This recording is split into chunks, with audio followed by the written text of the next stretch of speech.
تھے سنت مصطفیٰ جسے داڑھی کہتے ہیں منڈوا کر کے خوبصورت بننے کے چکر میں اسمارٹ بننے کے چکر میں گٹر میں پھینکواتے تھے.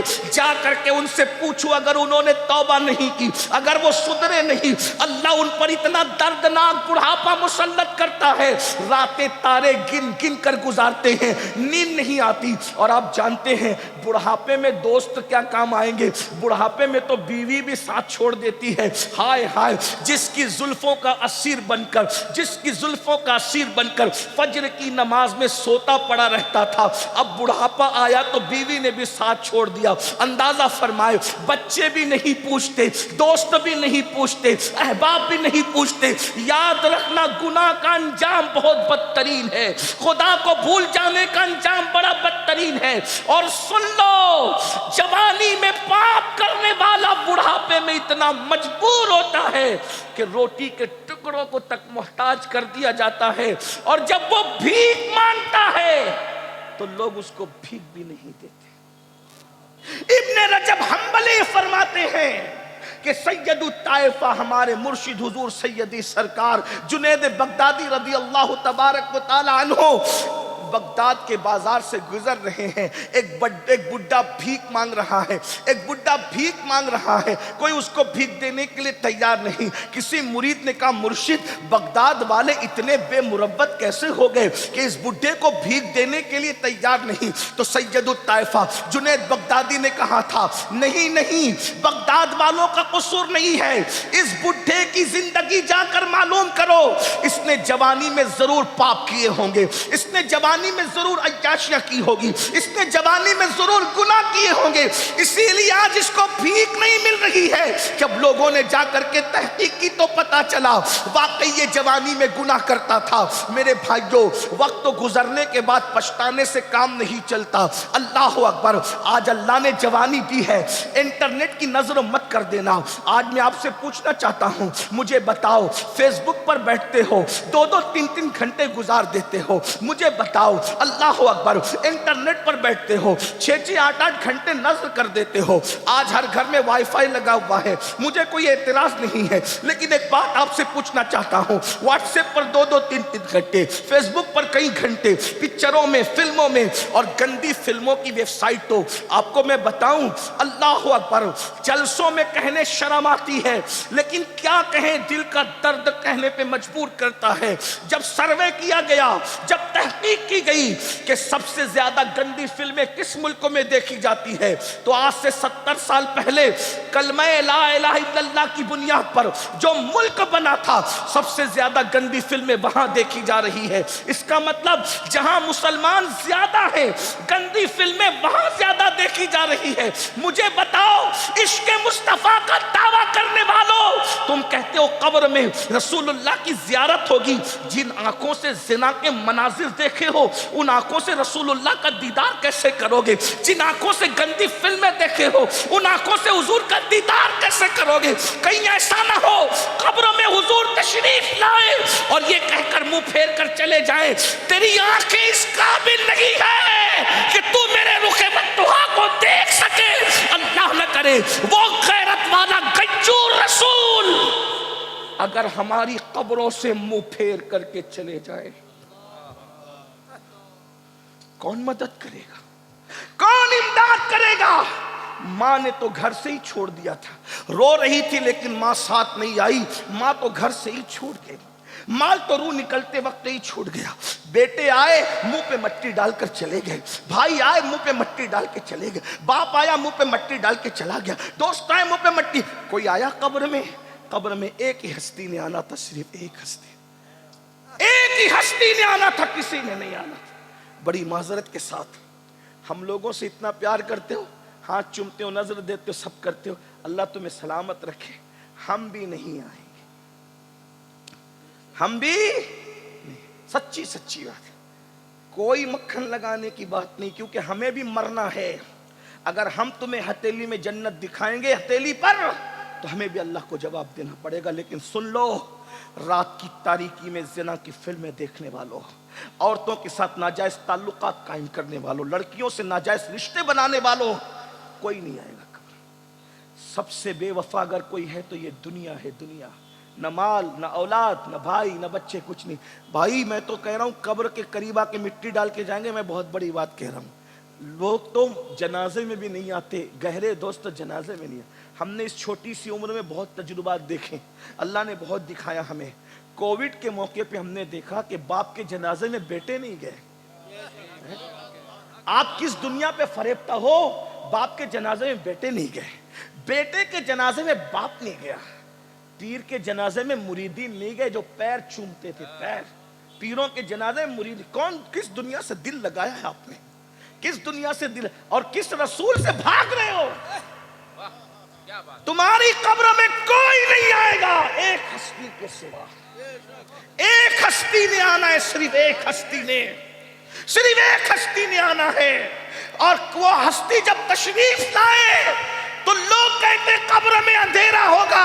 ہم نے کہا جن کی قبر میں ہوگا ہوگا، جو رسول اللہ کا وفادار ہو اس کی قبر میں اندھیرا ہو ہی نہیں سکتا، اس لیے کہ جب وہ تشریف لائیں گے تو میرے امام کہتے ہیں قبر میں لہرائیں گے تا حشر چشمے نور کے جلوہ فرما ہوگی جب طلعت رسول اللہ۔ نعرہ تکبیر، نعرہ رسالت، مسلک اعلی حضرت، مسلک اعلی حضرت، علماء اہل سنت، نعرہ تکبیر، یادگار اولیاء کانفرنس۔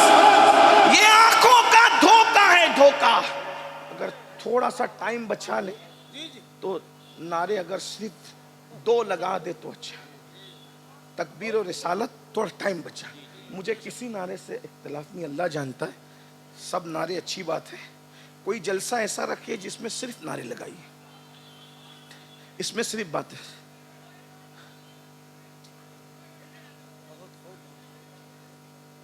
یہ نگاہوں کا دھوکہ ہے، نظر کا دھوکہ۔ یہ سوچتے ہو نا کہ قبر 2 گز زمین ہے، یہ 2 گز زمین نہیں ہے۔ جس کی قبر میں حضور قدم رکھ دیں، جس کی قبر میں حضور قدم رکھ دیں، پھر وہ 2 گز زمین نہیں ہے، پھر وہ زمین کا ٹکڑا بھی نہیں ہے، بلکہ حضور جس کی قبر میں قدم رکھ دیں پھر اس کی قبر جنت کے باغوں میں سے باغ بنا دی جاتی ہے، تا حد نگاہ کشادہ کر دی جاتی ہے، اس میں جنت کے درخت بھی لگا دیے جاتے ہیں، اس میں جنت کی نہریں بھی بہا دی جاتی ہے، اس میں جنت کے باغات بھی لگا دیے جاتے ہیں، اس میں جنت کا بستر بھی لگا دیا جاتا ہے۔ نظر کا دھوکہ ہے، 2 گز زمین ہے، وہ 2 گز زمین نہیں، حضور جہاں قدم رکھ دیتے ہیں وہ جنت کے باغوں میں سے باغ بن جاتا ہے۔ اور پھر لوگ کہتے ہیں کہ قیامت میں اٹھے گا 500 سال کے بعد، 1000 سال کے بعد، 200 سال کے بعد، 500 سال کے بعد، 5000 سال کے بعد۔ ہم نے کہا 1000 سال تیرے لیے ہے، جو نبی کو دیکھ کر آنکھ بند کرے گا، ادھر آنکھ بند ہوئی، فرشتے آگے کہیں گے چلو چلو، جس کو دیکھ کر سوئے تھے وہ محشر کے اندر دولہا بن کر کے آ گیا ہے، اس کو دیکھنے کے لیے چلو۔ پھر نصیر الدین نصیر کہتے ہیں قبر کی نیند سے اٹھنا کوئی آسان نہ تھا، قبر کی نیند سے اٹھنا کوئی آسان نہ تھا، ہم تو محشر میں انہیں دیکھنے آئے ہوئے ہیں، انہیں دیکھ کر سو گئے، ان کو دیکھنے کے لیے بیدار ہو۔ یہ موت سے محشر ہے، یہ موت سے محشر ہے، اسی کو مومن کی موت۔ لیکن یہ کس کے لیے ہے؟ صرف وفادار۔ یہ کس کے لیے ہے؟ صرف وفادار کے لیے۔ اسی لیے دنیا میں غداروں کا عرس نہیں ہوتا، دنیا میں صرف وفاداروں کا عرس ہوتا۔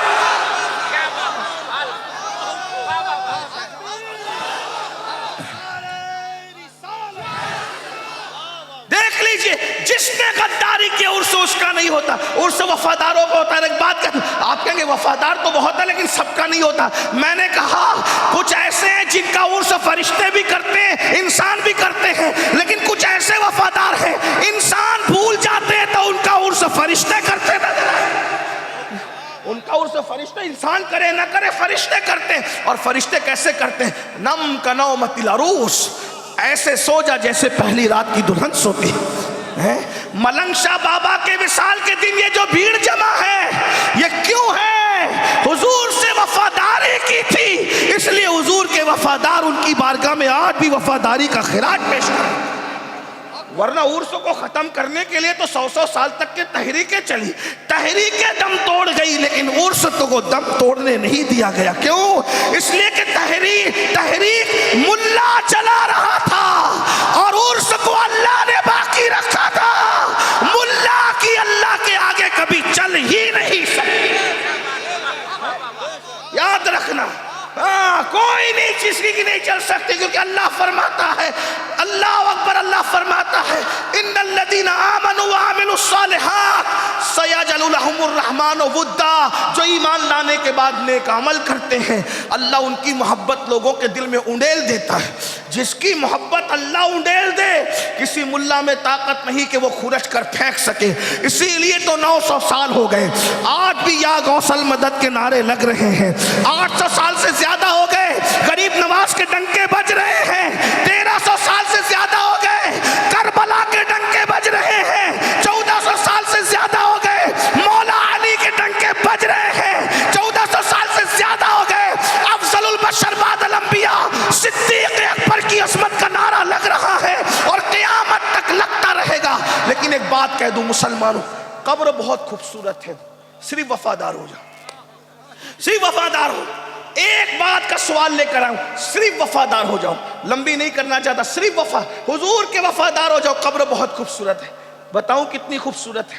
توجہ، کتنی خوبصورت ہے بتاؤں؟ دھیان دے دیجیے بس. اللہ کرے بات قرآن سے بات سمجھانے کی کوشش کروں. دیکھو، توجہ کرو. اللہ ایسا سلائے گا قبر میں کہ کوئی چین چاں کی کسی بائک کے ہارن کی آواز بھی تمہیں بے چین نہیں کرے گی. توجہ کرنا، بہت ذمہ داری سے بات کروں. ممبر پر میرے پیچھے پورے علماء بیٹھے ہوئے، سب علماء ہیں. غلطی کروں گا تو ان کو اصلاح کا حق ہے اور انہیں کرنا چاہیے، ہے نا. یہ وہ ممبر نہیں کہ سمجھ میں آئے تو بھی بولو سبحان اللہ، نہیں سمجھ میں آئے تو بھی بولو سبحان اللہ. نہیں، یہ وہ نہیں ہے.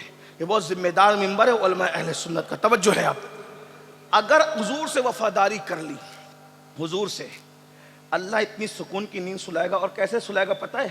اللہ خود تھپکیاں دے گا جیسا کہ اس کی شان ہے. میں قرآن پیش کر رہا ہوں آپ کے ساتھ. اللہ خود تھپکیاں دے گا جیسا کہ اس کی شان ہے. آئیے سنیے قرآن. سورۃ الکہف ہے. چند نوجوان اپنا ایمان بچانے کے لیے، دھیان دیجئے، توجہ، چند نوجوان اپنا ایمان بچانے کے لیے ایک غار میں گئے اور سو گئے.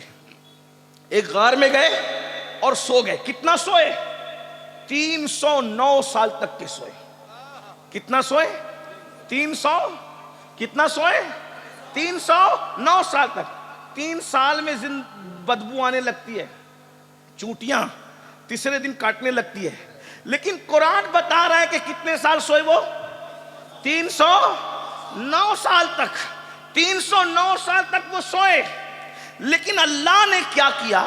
قرآن اور تفسیر ابن عباس. ابھی میں نیچے کسی کا ذکر نہیں کر رہا ہوں کیونکہ ابن عباس کو سب مانتے ہیں. عرس کا انکار کرنے والے بھی ابن عباس کو مانتے ہیں، ہم بھی مانتے ہیں. ہم سے زیادہ کون مانے گا ان کو؟ ابن عباس وہ ہستی ہے جو صحابی بھی اور اہل بیت بھی ہے. کچھ خوش نصیب ایسے ہیں جو صحابہ بھی ہیں اور اہل بیت بھی ہیں، یعنی ان کے پاس دو نسبتیں حاصل ہیں. سبحان اللہ. یہ وہ ابن عباس ہیں، حضور کے صحابی بھی ہیں، حضور کے اہل بیت میں بھی ہیں. اللہ اکبر. اللہ کے وہ نیک بندے. اچھا، قرآن نے کیا کہا؟ وہ بڈھے نہیں تھے. پھر آ گئی نا بات، دیکھیں آ گئی. وہ بڈھے نہیں تھے. کون تھے؟ جوان تھے. چند جوان. دیکھو جوانوں کی سونے کی بھی اہمیت. جوان تھے، کس لیے نکلے؟ حضرت عیسیٰ کی وفا میں ایمان بچانے کے لیے نکلے. وقت کا بادشاہ ایمان چھین رہا تھا اور یہ چند جوان نکلے اور غار میں سو گئے. 309 سال تک سوتے رہے. چونٹی نے بھی نہیں کاٹا، کیڑے بھی نہیں آئے. اور آپ کو بتاؤں اللہ کی شان، غار جو ہوتا ہے، غار جو ہوتا ہے پتھر کا بنا ہوتا ہے پہاڑ میں، اور غار کے اندر منہ کھلا ہوتا ہے. غار کے اندر منہ کھلا ہوتا ہے. تو جو غار تھا، اس غار کا منہ کھلا ہوا تھا تبھی تو وہ اندر گئے. غار کا منہ کھلا ہے تبھی تو وہ اندر گئے. اب اندر گئے، اندر جا کر سو گئے. اللہ نے ان کو سلا دیا. لیکن قرآن کہتا ہے کہ اللہ نے ان کی نیند کی خاطر، دھیان دیں، اللہ نے ان کی نیند کی خاطر نکلتے وقت تو سورج، جب سورج نکلتا تھا تو بھی سورج کی کرنیں غار میں آنے نہیں دی، اور جب سورج ڈوبتا تھا تو بھی سورج کی کرنیں غار میں آنے نہیں دی۔ کیوں؟ اس لیے کہ سورج کی کرنیں اگر غار میں جائے گی تو میرے ان بندوں کی نیند خراب ہو جائے گی، تو اللہ نے ان کی نیند کا خیال کرتے ہوئے، بہت نازک موڑ پہ بات آئی ہے سلیگوڑی والوں، توجہ کرو، گرد و نواح سے آنے والوں، اگر یہ فلسفہ سمجھ میں آ گیا تو فلسفہ موت و حیات اور زندگی کا پورا انجوائے کا آپ کو مل جائے گا۔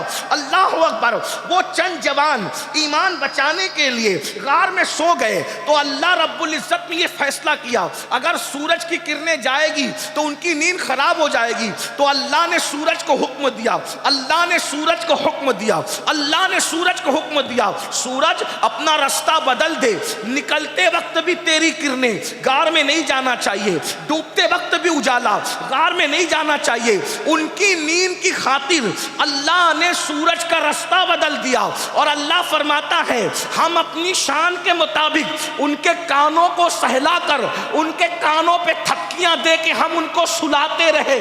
غور کرنا، غار میں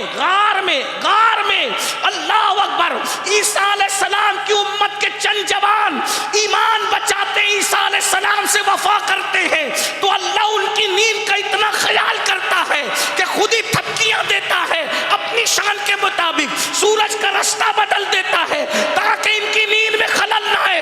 اب مجھے بتاؤ، جو عیسیٰ علیہ السلام کی وفا میں غار میں سو جائے تو اس کو اس شان سے سلایا جاتا ہے، جو جان عیسیٰ محمد الرسول اللہ کی وفا میں اگر مزار میں سو جائے تو اس کو کتنے سکون سے سلایا۔ نعرہ تکبیر، نعرہ رسالت۔ بات اتنی ہے کہ حضور سے وفا کر لو، بس ایک حضور سے وفا کر لو، انہیں جانا، انہیں مانا، نہ رکھا گیا ایسے کام۔ للہ الحمد، میں دنیا سے مسلمان گیا۔ حضور سے وفا کر۔ اب حضور سے وفا کیا؟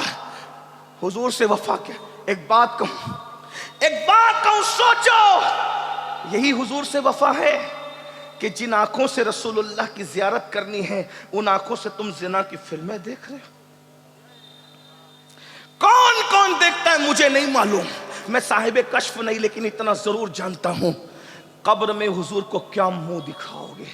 اگر حضور منہ پھیر کر چلے، کوئی نہیں آئے گا قبر، اگر حضور منہ پھیر کر چلے گئے، بتاؤ دنیا کے سامنے عزت دار بننے والوں، دنیا کے سامنے عظیم انسان بننے والوں، سفید کپڑے پہن کر، اچھی داڑھی رکھ کر، اچھی ٹوپی پہن کر، اچھے اچھے القابات کے ساتھ اگر آپ نے دنیا کے سامنے اچھے بنے اور راتوں کی تنہائیوں میں پاپ کرتے رہیں، راتوں کی تنہائیوں میں گناہ کرتے رہے، راتوں کی تنہائیوں میں جرائم کرتے رہے، ہر انسان اپنے آپ کو اچھی طرح جانتا ہے، اپنے من میں ڈوب کر پاجا سراغ زندگی، تو اگر میرا نہیں بنتا نہ بن، اپنا تو بن۔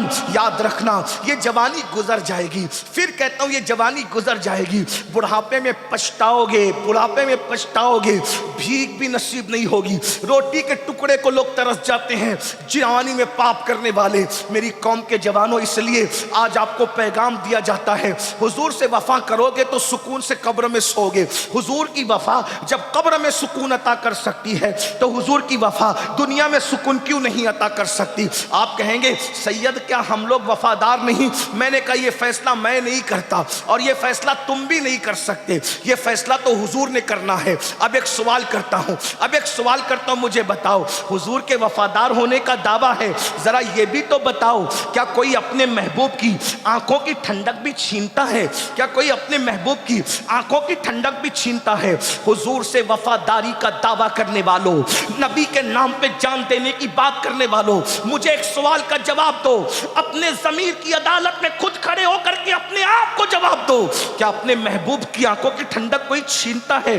نہیں۔ اب مجھے بتاؤ آقا نے کیا فرمایا؟ اللہ کے رسول فرماتے ہیں جعلت قرۃ عینی فی الصلاۃ، نماز میں میری آنکھوں کی ٹھنڈک ہے۔ اب بتاؤ جو قوم اپنے نبی کی آنکھوں کو ٹھنڈک نہ پہنچا سکے، کیا وہ رسول اللہ کے وفادار ہونے کا اعلان کر سکتی ہے؟ مجھے بتاؤ۔ اللہ اکبر، اللہ اکبر۔ پر ذرا غور کریں، ذرا غور کریں. یہ رونا میں روز روتا ہوں. ایک بات آپ سے، حضور سے وفا ہے، حضور سے پیار ہے، حضور سے عشق ہے. دیکھو ابھی حضرت نورانی میاں صاحب قبلہ تشریف لانے والے، مخدوم صاحب کے شہزادے، میرے مخدوم کے شہزادے، اگر ان کا رومال کسی کو مل گیا، مخدوم زادے نے رومال دے دیا، میں یقین کرتا ہوں آپ اس رومال کو استعمال نہیں کرو گے، عزت سے چوم کے رکھو گے، تجوری میں رکھو گے.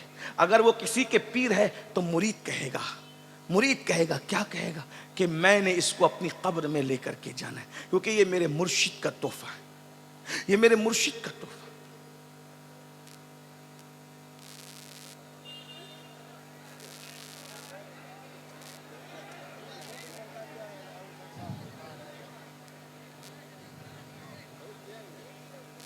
تو یہ لوگ شور کر رہے ہیں نا اصل میں. اگر ناراض ہو کے نہیں کہہ رہا ہوں، میں ناراض نہیں ہوتا آپ سے، اور ناراض ہونا بھی مجھے نہیں چاہیے، میں ناراض بھی نہیں ہوں، لیکن چونکہ میں تقریر یاد کر کے نہیں آتا ہوں، مجھے روحانی، عرفانی، حقانی کوئی تقریر میں نے کبھی کتاب ہاتھ میں نہیں لی. یہ میرے پاس اتنا دماغ نہیں کہ میں اتنا یاد کروں، میں یاد کر کے نہیں آتا ہوں. آپ جس طرح ماحول بناتے ہیں اس طرح یہ جملے نکلتے ہیں. تو جب کوئی بھی ڈسٹرب کرتا ہے تو پھر ڈسٹرب ہونے کے بعد مضامین ذہن سے نکل جاتے ہیں، یہ بات ہے. اور پھر تقریر کے لیے یاد کرنا پڑتا ہے، یہ تو دل کا درد ہے. میں کوئی تقریر کرنے بھی نہیں آیا، میں کوئی مقرر بھی نہیں ہوں، اور نہ میں تقریر کرنا کوئی علامہ فہامہ بھی نہیں ہوں کہ میں کوئی آپ کے سامنے فکری بات کر رہے ہیں. میں صرف ایک جلا ہوا دل جو ہے نا جب چیختا چلاتا ہے، بس وہ یہی آؤ بکا ہے، بس یہ دکھڑا آپ کے سامنے رکھ رہے ہیں. اللہ کرے آپ کے دل میں اتر جائے. ایک بار درود شریف پڑھنے، اب کوئی آواز نہیں کرے گا، سب لوگ خاموشی کے ساتھ سنیں. بہت اچھا سن رہے ہیں سلیگوڑی والوں، تمہارا سننا بھی ہمیں یاد رہے گا. اتنی دیر سے لوگ کھڑے ہیں، کھڑے ہو کے گھنٹوں سے سن رہے ہیں، محفل میں گھنٹوں سے کھڑے ہیں آپ لوگ. میں سمجھتا ہوں کئی گھنٹے ہو گئے، مجھے آئے ہوئے 1 گھنٹے سے زیادہ ہو گیا ممبر پہ. آپ لوگ کھڑے رہ کے سن رہے ہیں، میری دعا ہے. اور یہ لوگ جو بیٹھے ہیں یہ بھی بہت تنگ جگہ میں بیٹھے ہیں، ان کو جو ہے نا پلتی بدلنے کے لیے بھی ان کو جگہ نہیں ہے. میری فقیر کی دعا ہے کہ قیامت کے دن جو 50,000 سال کا دن ہے، اللہ اس دن تمہیں کھڑے رہنے سے محفوظ کر لے.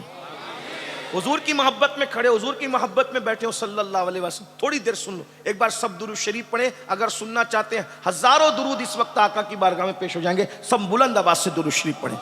اللہم صلی علی سیدنا و مولانا محمد معدن الجود والکرم وآلہ وصحبہ صلاۃ و سلام علیک یا جد الحسن والحسین. سوال ہو رہا تھا کیا ہم حضور کے وفادار ہیں، کیا ہم حضور کے عاشق ہیں؟ بالکل آپ کا جواب درست ہے. میں کوئی انکار نہیں کرتا، مجھے انکار کرنے کا حق بھی نہیں، بلکہ میں تو یہ کہتا ہوں آپ مجھ سے بہتر عاشق رسول ہو. اگر عاشقان رسول کی فہرست بنے گی، آپ کا نام اوپر رہے گا اور سب سے نیچے آخری میں میرا نام. اور وہ بھی یہ تمنا کرتا ہوں کہ اگر آخر میں بھی میرا نام آ جائے تو بھی میں کامیاب رہوں گا. میں اتنا گرا پڑا آدمی ہوں، میری کوئی اوقات اور حیثیت نہیں ہے. لیکن ایک سوال کرنا ہے اپنے آپ سے، اپنے ضمیر کی عدالت میں کھڑے ہو کر، اپنے دل سے، اپنے دل کو جج بنا کر، اپنے دل کو مفتی بنا کر، اپنے دل کو قاضی شرع بنا کر، اپنے دل کو قاضی القضات بنا کر کے، یہ چیف جسٹس بنا کر، اپنے دل کو فیصل بنا کر پوچھئے کہ ہم عاشق رسول ہیں، کیا ہم حضور کے وفادار ہیں. اب آپ سے ایک سوال کرتا ہوں، میرے بھائی بتا، ذرا غور کر. اب تیرے پیر نے تجھے ٹوپی دی، رومال دیا، میں نے دے دیا، امیر القادر نے دے دیا، علامہ صاحب نے دیا، مولانا نے دیا، نقیب صاحب نے، ذیشان برکاتی صاحب نے دیا، شبیر بھائی نے دے دیا، کسی نے دیا، تاج الشریعہ نے دیا، مفتی اعظم نے دیا، شیخ الاسلام نے دیا، غازی ملت نے دیا، جس کو ہی بزرگ مانتے ہو، حضور سیدی سرکار امین ملت نے دیا، جس کو ہی بزرگ مانتے ہو، بالکل انہوں نے کچھ دیا. آپ نے پیر کا تحفہ ہے سر پہ رکھا، آنکھ پہ رکھا، قبر میں لے جاؤں گا، قبر میں لے جاؤں گا، قبر میں لے جاؤں گا، قبر میں لے جاؤں گا. میں نے کہا تجھے سلام ہے میرے بھائی، بہت سلام ہے، بہت سلام ہے، بہت پیر کے تحفے کی کیا قدر کرتا ہے تو. اور پیر کا تحفہ، پیر نے اپنا تحفہ اپنے بیٹے کے ہاتھ سے دیا، پیر نے اپنا تحفہ اپنے خلیفہ کے ہاتھ سے دیا، تو بھی آپ کہتے ہیں یار تحفہ بھی بے مثال، لانے والا بھی بے مثال. اور آپ نے اس کو رکھا، کبھی آپ اس کو بیت الخلاء میں پہن کر نہیں گئے، کبھی آپ نے اس کو پیٹھ کے پیچھے پھینکا نہیں، کبھی آپ نے اس کو پیر سے رگڑا نہیں. تو میں سلام ہے بھائیو، لیکن آپ سے پوچھتا ہوں، ایک تحفہ آپ کے پیر نے دیا ہے جس کو آپ سر پہ رکھ رہے ہیں، عطر لگا رہے ہیں، قبر میں لے جانے کا پلان ہے. بچے ہاتھ لگاتے ہیں تو چیخ پڑتے ہو اے دور ہٹ، بچوں کی کام نہیں، وہاں ہاتھ نہیں لگانا. بیوی ہاتھ لگاتے تو کہا دور ہٹ، وہاں ہاتھ نہیں لگانا. اب آپ سے پوچھتا ہوں، پیر کے بھی تحفے کی اتنی قدر ہے، کیا اللہ کے دیے ہوئے تحفے کی بھی اتنی ہی قدر ہے؟ اللہ نے بھی تو ایک تحفہ دیا آپ کو، حضور کے وفادار ہونا، اللہ نے بھی ایک تحفہ دیا. توجہ ہے، بس یہ دل کی آواز ہے. اللہ نے بھی ایک تحفہ دیا تمہیں. پیر کا تحفہ قبر میں کام آئے گا کہ نہیں آئے گا؟ پوری ذمہ داری سے کہہ رہا ہوں, کسی کو ناراض ہونا ہے تو 1000 بار ہو جائے, لیکن میں پوری ذمہ داری, پیر کا تحفہ قبر میں کام آئے گا کہ نہیں آئے گا اس کی کوئی گارنٹی نہیں ہے. کام بھی آ سکتا ہے, نجات بھی ہو سکتی ہے, اور اگر اللہ چاہے تو کام نہیں بھی آ سکتا, اللہ کی چاہت پر ہے. کیونکہ میرے پاس ایک دلیل ہے, توجہ کریں, کہ عبداللہ ابن ابی رئیس المنافقین مرا تو وہ رسول اللہ کا جبہ اس کو پہنایا گیا, مگر حضور نے فرمایا میرا جبہ اس کو پہنایا تو گیا ہے لیکن میرا جبہ اس کو کام نہیں آئے گا قبر میں. وجہ, توجہ دھیان دیجئے, حضور کا جبہ اس کو کام نہیں آئے گا قبر میں. وجہ, کیونکہ جبہ تو پہنا لیکن وہ حضور کا وفادار نہیں تھا. اصل چیز وفا پر ہے. جب رسول اللہ کا جبہ پہننے والا رسول اللہ کا وفادار نہ ہو تو اس کو نبی کا جبہ کام نہیں آتا. تو اگر پیر کا تبرک لے جانے والا نبی کا وفادار نہ ہو تو پیر کا تبرک اس کو کیا قبر میں کام آئے گا؟ بات رسول اللہ کی وفا کی ہے بس. ارے حضور سے وفا نہیں ہے تو نماز بھی کام نہیں آنا, روزے بھی کام نہیں آنا, کوئی عمل بھی کام نہیں آنا. اصل چیز حضور کی وفا ہے. لیکن آپ بات سنیے, پیر نے تحفہ دیا تو سر آنکھوں پہ رکھتے ہو, اللہ نے بھی تحفہ دیا, اس کی کیا عزت کی آپ نے, اس کی کیا قدر کی آپ نے. اور تحفہ اللہ نے دیا اور کس کے ہاتھوں سے دیا؟ تحفہ اللہ نے دیا اور کس کے ہاتھوں سے دیا؟ تحفہ اللہ کا ہے, اس تحفے کو نماز کہتے ہیں. اللہ نے معراج میں لامکاں پہ بلا کے محبوب سے کہا محبوب اتنی دور آئے ہو, صرف سمجھانے کے لیے بطور مفہوم عرض کر رہا ہوں, اتنی دور آئے ہو, اتنا لمبا سفر کیا. سفر سے لوٹنے والے کے لیے سنت ہے, سفر سے لوٹنے والے کے لیے سنت ہے کہ جب گھر لوٹے تو کوئی نہ کوئی تحفہ لے کر کے لوٹے. آقا نے یہاں تک فرمایا جب سفر سے واپس جایا کرو تو اپنے بچوں کے لیے کچھ نہ کچھ تحفہ لے کے جایا کرو. اور یہ بھی فرمایا جب تحفہ لے کے جایا کرو تو پہلے بیٹوں کو مت دیا کرو, تحفہ پہلے بیٹیوں کو دیا کرو. پہلے تحفہ بیٹیوں کو دو, بیٹوں کو مت دو. 3 بیٹیاں اور 1 بیٹا ہے, اکلوتے بیٹے کو پہلے مت دینا, پہلے بیٹیوں کو دینا. آقا فرماتے بیٹی کا دل بڑا نازک ہوتا ہے, جس نے بیٹے کو تحفہ دیا بیٹی کا دل دکھ جائے گا, جس نے بیٹی کا دل دکھایا اس نے مجھ محمد کا دل دکھا دیا. غور فرمائیں, جس مذہب میں بیٹی کی اتنی عزت ہے کہ بیٹے سے پہلے تحفہ بیٹیوں کو دو اور پھر بیٹیاں بیٹیاں ہوتی ہے. مائیں اور بہنیں اگر سن رہی ہے تو ان سے کہنا چاہتا ہوں, اے میری بہنوں, دنیا نے تو تمہیں چتا پر زندہ جلایا تھا, شوہر کی چتا پر. دنیا نے تو تمہیں زندہ دفن کیا تھا پیدا ہونے کے بعد. دنیا نے تو تمہیں شیطنت کہا تھا, دنیا نے تو تمہیں نحوست کہا تھا, دنیا تو تمہیں جیو زنا کا آلہ قرار دیا تھا. اگر تمہاری عزت کو کسی نے بحال کیا ہے تو وہ صرف اور صرف آمنہ کا لال ہے. میرے آقا نے فرمایا بیٹی کو برا مت جانو, کیونکہ میں محمد بیٹیوں کا باپ بن کر کے آیا ہوں, بیٹی کی پرورش کرنے والا باپ. اور میں محمد جنت میں اتنے قریب ہوں گے جیسے یہ 2 انگلیاں قریب ہیں. جب لوگ اپنی بیٹیوں کو اپنے ہاتھوں سے زندہ دفن کر رہے تھے, توجہ, جب لوگ اپنے ہاتھوں سے اپنی بیٹیوں کو زندہ دفن کر رہے تھے, اس وقت ایک ہستی تھی جو اپنی بیٹی کی آمد پر اٹھ کر کے کھڑی ہو رہی تھی اور کہہ رہے تھے فدا کی امی و ابی یا فاطمہ, فاطمہ تجھ پر میرے ماں باپ قربان ہو جائیں. غور تو فرمائے, توجہ تو فرمائے. تو عرض یہ کر رہا تھا, اللہ نے فرمایا محبوب اتنی دور آئے ہو, تحفہ لے کر جاؤ, میرے بندوں کے لیے تحفہ میری طرف سے لے جاؤ, اپنے ہاتھ سے دینا. وہ تحفہ کیا تھا؟ نماز. نماز, نماز کا تحفہ تھا. اب بتاؤ, پیر کے تحفے کی اتنی عزت ہے, اللہ کے تحفے کی کیا عزت ہے؟